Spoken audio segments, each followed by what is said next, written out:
I actually just had a movie go to Tribeca, Psychopaths, and I've done a couple other projects. What is that about? Psychopaths, it's so funny, they actually kept like the premise secret. I play in it, I play kind of like a party girl, drug addict that goes a little crazy. So, very fun. I love that kind of stuff though. How did you prepare for that role? Not method acting, right? Usually I do a lot of prep.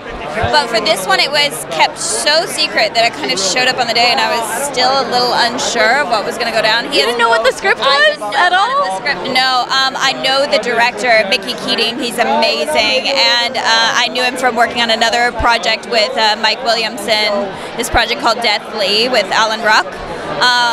And he called me into work, and I was like, I kind of showed up on the day, and we just played, and it was so fun. It was so fun. So improv would help a lot in this situation. Sorry, improv. Improv would help you a have lot. to, but that's the thing with being an artist. Like, you have to just be ready for anything. You have to just be ready to jump in and play. So what's the craziest thing that's ever happened in your acting career where you had to be super flexible and just go with it? Woo! That's hard. That's a really hard one. I think with that probably being very heightened emotionally for an extended period of time.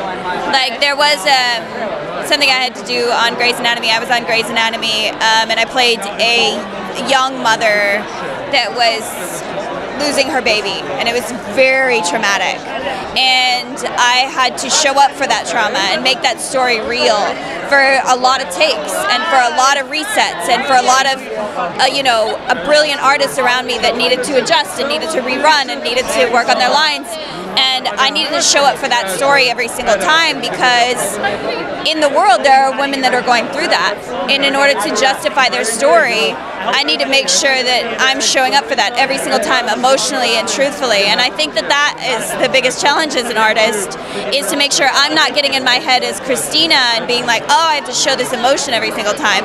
Instead, I have to make sure the story is real in me and that I remember that it's bigger than me.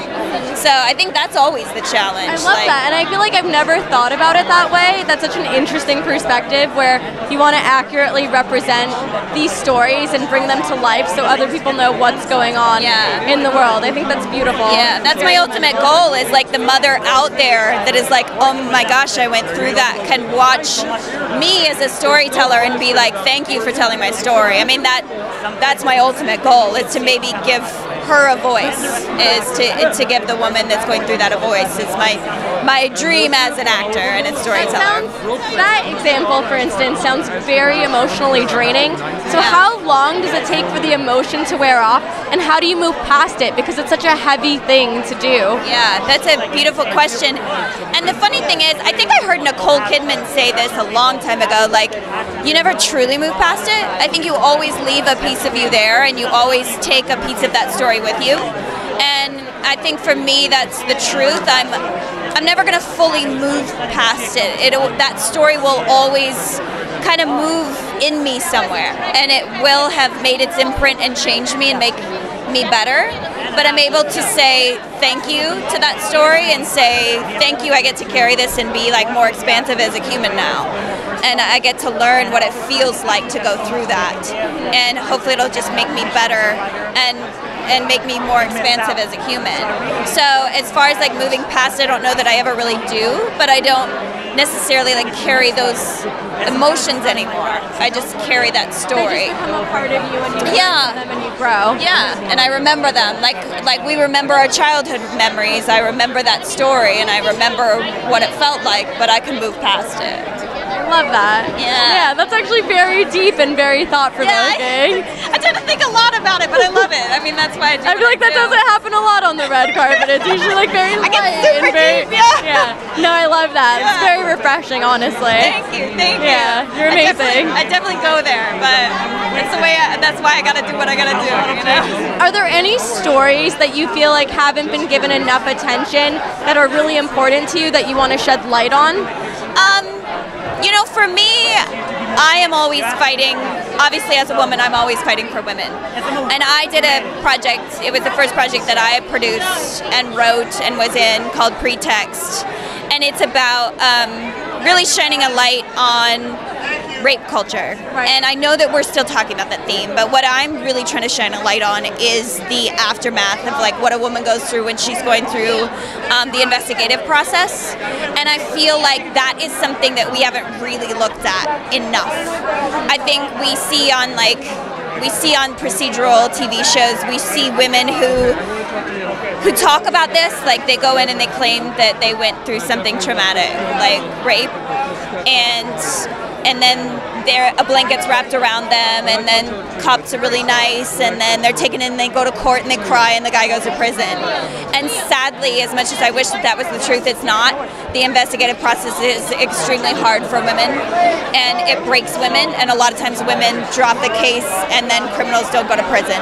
So really one of my super passions right now is just trying to shine a light. It's not trying to like say that cops are wrong or any of that. It's just trying to say, like, can we question how we put women through the investigative process, make it easier for them, and put more of these people in prison. And I don't necessarily... How do we move past the victim blaming? That is the question that I think it's through education. I think it's through, like, zero tolerance with asking the questions of what were you wearing, and zero tolerance of victim shaming. Like, and I feel also, you know, and women teaching our sons not to rape as opposed to teaching our daughters to be safe to not get raped. Exactly. Which is so crazy to me that, you know, as a woman, like, I have to be super cautious when I walk the streets at night. But and that's the mentality that women need to change within women. I think it starts with us, and then teaching our sons and our daughters that yes, like, no means no, but it's also like, I don't know, I hear girlfriends say things about women that break my heart. It's like, oh, look at what she was wearing, she was asking for it. And I'm like, oh my gosh, this is the mentality that is so low grade that is still leading us. It's very toxic, and it's very hard for people to get rid of that when this is how we've been brought up year after year. You have to teach yourself, or I should actually say, unteach yourself the things that you've learned that are just and it's just, I wish I had more of the answers, but all I can say is like zero tolerance for that sort of group thought.